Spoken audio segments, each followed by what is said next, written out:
ঐশ্বরিয়াস ছোট্ট এই ওয়ার্ল্ডে সকলকে স্বাগত জানিয়ে আজকের ব্লগটা দেখুন। সকালবেলা উঠে আমার মেয়ে কীরকম বড়দের মতন চা নিয়ে বসেছে।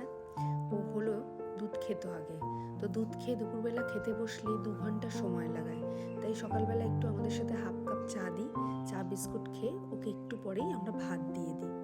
তো ভাতটা খেয়ে নেয় আর দুপুরবেলা একটা লেবুর রস বা কোনো ফ্রুটস খেয়ে ও শুয়ে পড়ে, বা হালকা কিছু টিফিন করে সকালবেলা, কিছু ফ্রুট স্যালাড।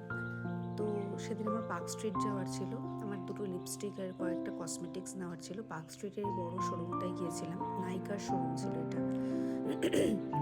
তো এই শোরুম থেকে আমি 2-1টা লিপস্টিক আর লাইনার আর মাস্কারা কেনার ছিল, আর একটা নেল পলিশ তো কিনে নিয়েছি। তো বেশ ভালো লাগছিল শোরুমটা, অনেক কিছু, অনেক কালেকশনস রয়েছে, অনেক বিভিন্ন ভ্যারাইটিস কালেকশন রয়েছে। তো পার্ক স্ট্রিট যখন গেছি তো মাথায় আমার একটা জিনিস ক্লিক করছে যে আজ পার্ক স্ট্রিটে এলাম, ফ্লুরিসে বসবো না।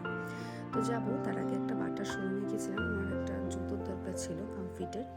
তো জুতো নেওয়ার জন্য পুরো বাটার শোরুমটা ঘুরছিলাম। দেখুন এই বিয়েবাড়ি সিজনের জন্য জুতোগুলো এসছে, খুব সুন্দর।